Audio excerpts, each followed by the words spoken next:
छत्तीसगढ़ का अगला मुख्यमंत्री कौन होगा, यह रविवार को तय होगा।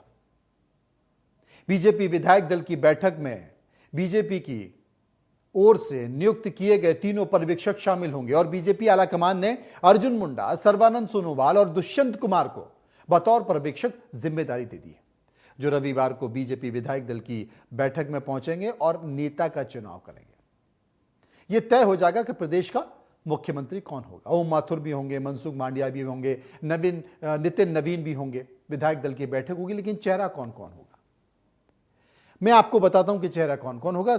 चेहरों से शुरुआत कर लेते हैं। सबसे बड़ा चेहरा डॉक्टर रमन सिंह का। क्या पार्टी रमन सिंह को मुख्यमंत्री बनाएगी? क्योंकि पार्टी ने एक चेहरा जो सुनने में आ रहा है, अभी तक यह तय नहीं हो पाया, लेकिन सुनने में आ रहा है कि साहब अब तीनों राज्यों में पार्टी नए चेहरे देने वाली है। मध्य प्रदेश, छत्तीसगढ़, राजस्थान में तो नया चेहरा अगर पार्टी देगी तो फिर डॉक्टर रमन सिंह नहीं होंगे, लेकिन मौजूदा समय में डॉक्टर रमन सिंह विधायक है। 15 साल बतौर मुख्यमंत्री उन्होंने छत्तीसगढ़ की कमान संभाली। पहले पार्टी ने तय किया कि कोई चेहरा नहीं होगा विधानसभा का, लेकिन चुनाव आते आते तक पार्टी ने, चुनाव के ठीक पहले पार्टी ने यह बता दिया कि साहब रमन सिंह की सरकार की कई सारी योजनाओं की तारीफ भी की, क्योंकि वो मानते थे कि रमन सिंह की जमीनी पकड़ है, वो चाउर बारे बाबा के तौर पर अभी भी जाने जाते हैं। लेकिन क्या पार्टी नए चेहरे पर विचार कर रही है? क्योंकि डॉक्टर रमन सिंह से बेहतर चेहरा छत्तीसगढ़ के नहीं हो। समन्वय बनाना एक चुनौती। इंतजार सभी को करना होगा कि क्या सहमति बनेगी। एक और चेहरा ठीक इसके बाद, अरुण साव। अरुण साव छत्तीसगढ़ में, अरुण साव जो कि प्रदेश के अध्यक्ष रहे, संगठन को गढ़ा, सबको साथ लेकर चढ़ा, सौम्य चेहरा, सरल चेहरा, स्वच्छ चेहरा, भ्रष्टाचार का कोई आरोप नहीं, मृदुभाषी, मिलनसार, जितनी तारीफ की जाए उतनी कम। तो बतौर मुख्यमंत्री अक्सर सबसे मुफीद चेहरा आता है किसी का, तो वो अरुण साव का आता है। और आपने देखा कि देश के प्रधानमंत्री नरेंद्र मोदी जब रोड शो कर रहे थे तो उनके साथ कोई और नहीं था, अरुण साव ही थे। यानी कि संकेत साफ था। अब निर्णय लेना है। रविवार को विधायक दल की बैठक में नेता कौन होगा निर्णय लेना है। पेशे से अधिवक्ता हैं।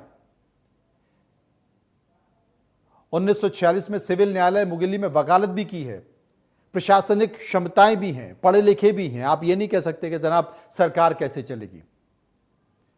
और मृदुभाषी हैं, सबको साथ लेकर चलने वाले हैं, सबको साथ लेकर इस चुनाव में चले भी। ओबीसी वर्ग से आते हैं। छत्तीसगढ़ में सबसे ज्यादा आबादी ओबीसी वर्ग की है। तो उम्मीद यह की जा रही है कि अरुण साव छत्तीसगढ़ का अगला चेहरा हो सकते हैं और पर्यवेक्षक इनके नाम की घोषणा कर सकते हैं। आगे बढ़ते हैं। आगे बढ़ते हुए हम चर्चा कर लेते हैं एक और नाम की, विष्णुदेव साय। आदिवासी वर्ग से आते हैं। अगर रमन सिंह नहीं बन पाए तो रमन सिंह की ओर से ये विष्णुदेव साय चेहरे के तौर पर सामने आएंगे। ये पहले भी केंद्र में राज्य मंत्री रहे हैं और उस समय भी रमन सिंह ने इनका नाम रिकमेंड किया था,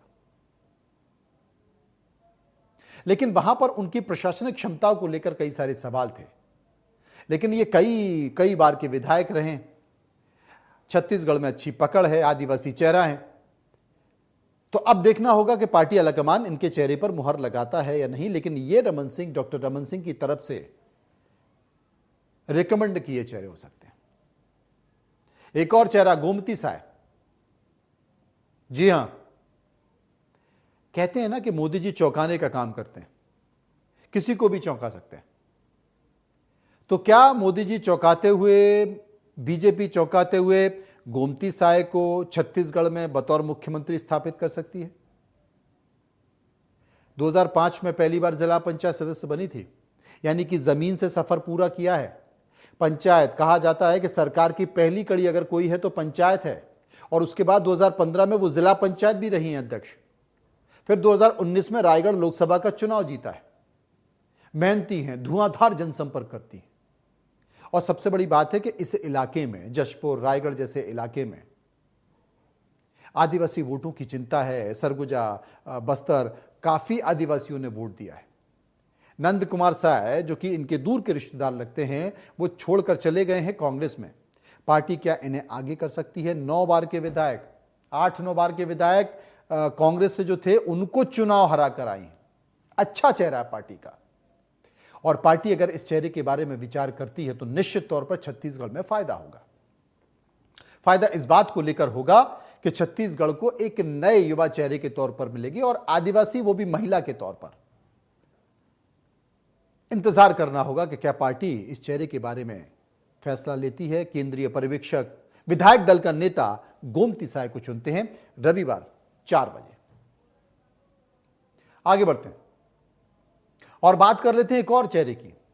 वो चेहरा है रेणुका साय का, रेणुका सिंह का। रेणुका सिंह मौजूदा समय में भरतपुर सोनहट सीट से बीजेपी विधायक रही हैं। केंद्र सरकार में राज्य मंत्री हैं, आदिवासी मामलों की राज्य मंत्री हैं। इन्होंने भी अपना राजनीतिक सफर जनपद पंचायत से शुरू किया है, लेकिन केंद्र में बतौर मंत्री और छत्तीसगढ़ में बतौर उपस्थिति कोई बहुत बड़ी उपलब्धि इनने नहीं पाई है। तब जबकि बीजेपी के सारे नेता भूपेश सरकार से लड़ रहे थे, उस वक्त रेणुका सिंह की उपस्थिति नदारद रही, सक्रिय भूमिका में दिखाई नहीं दी। तो क्या ये चीज इनके नेगेटिव जा सकती है?